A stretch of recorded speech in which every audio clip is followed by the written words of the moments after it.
The first recorded celebration of Christmas was in Rome, AD 336.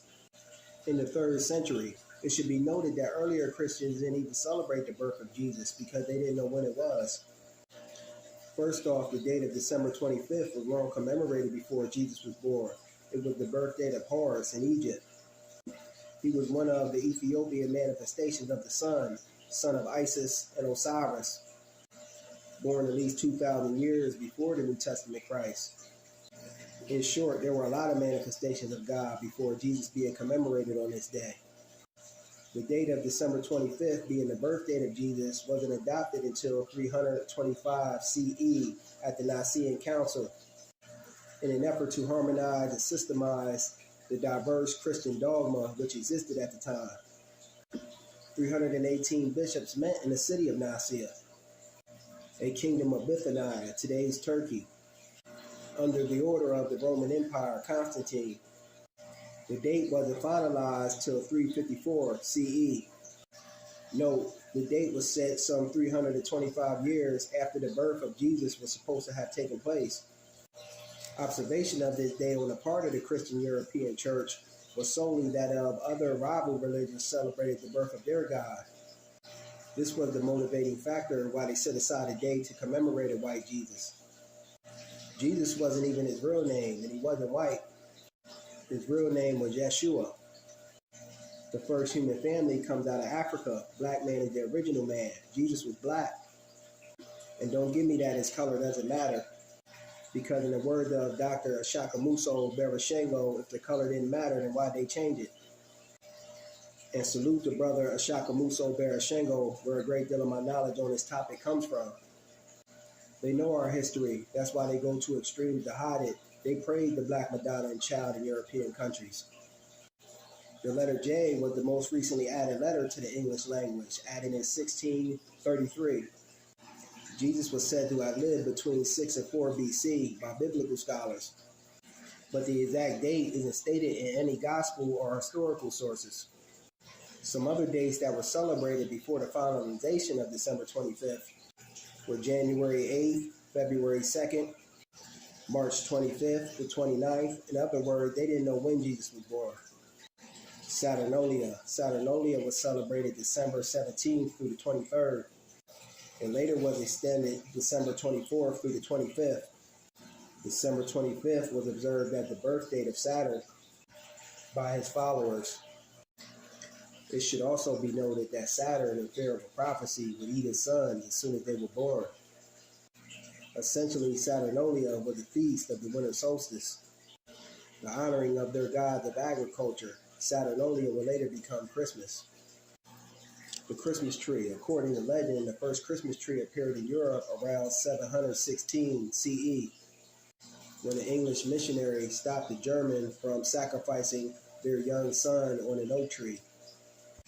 In these days, the German and Scandinavians considered the oak tree sacred to their god of war, Odin or Woden, from which the American-derived day Wednesday comes from. As a sign of divine approval of Winfried's invention, the tale says the evergreens mysteriously sprung up all around the Germans, and the Germans who were going to offer up their prince now started decorating the tree. There were no Christmas trees around at the time when Jesus was said to be born.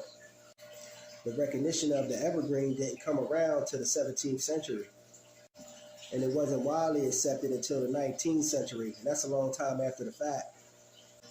The Yuletide Law. The Yuletide Law was burned by Norsemen in adoration for their god of thunder, Thor, where the day of the week, Thursday, derives from. The traditional burning of the Yuletide Law was a celebration of when the Africans taught the European how to heat their caves. Now we come to the Christmas lights. Lights were important in ancient Europe, being the climate was foggy, dreary, and had harsh conditions. And when the African made their circumnavigation around the world, they heard eerie sounds and strange noises. Coming from the continent of Europe, it was said to be a land of horrors. And another significant fact, light was important to the Europeans during the Puritan prohibition of the celebration of Christmas. They light candles in their windows to let the Catholic priests know the Yuletide was celebrated in their home. Now we have the mistletoe, a parasitic plant, pale green with yellow berries, and it was known to some people to be the golden bureau. Possession of this golden bureau is believed by many to have magical powers and be an aphrodisiac. The Druid members of a secret society in ancient Europe who divined in stabbing their victims, and depending on which way the blood was spurted, meant the mistletoe was very sacred.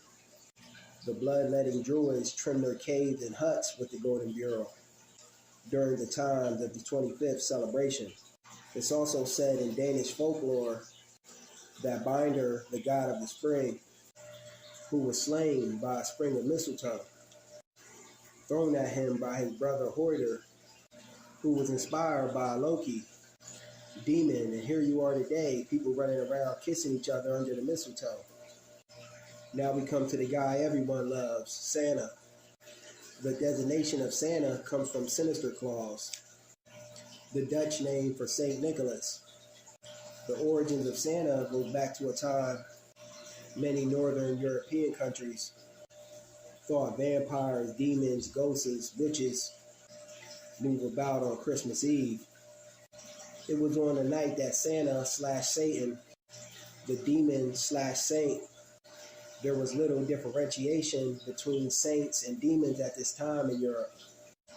According to German myth, Satan/Santa first appeared as a hairy imp called Pezenickel in Holland and other European countries. The original Old Nick terminology meant the devil and was depicted as a stern person who rode across the frozen waste on Santa's goat and left whips instead of toys for bad children. With the coming of European Christianity to the north, the demon/saint Old Nick evolved into Saint Nicholas, a bishop of Marthia in Turkey, who lived sometime around 300 CE. Saint Nicholas was the saint of criminals, thieves, children, and pawnbrokers, also pirates. Saint Nicholas became the father of Christmas. After the Protestant Reformation, Saint Nicholas was placed by the Christ child, called Christ Kindle or Christ Kindle, in parts of Germany and Switzerland. From this name, Kris Kringle, the jolly old elf, brings gifts at Christmas time, sometimes accompanied by a Pezenickel. According to some tradition, Pezenickel, sometimes called Jan, was a little black elf Santa appointed in charge to keep the other elves busy without pay or any compensation. Saint Nicholas, from which you can already tell, was a cold-blooded capitalist. Legend says Saint Nicholas gave gifts away. If this was the case, then why are people paying for gifts year in and year out? One of the biggest traumas with this is the lie people tell their children. After they worked hard to get them gifts, they give all the credit to a fat white man. This is insanity at its finest. When the kids come of age, then you're frustrated, trying to figure out how to tell them that Santa ain't real. Meanwhile, you plant seeds of doubt into their subconscious mind. Not telling people what to do either way, people gonna do what they want, simply providing knowledge on this thing we call Christmas.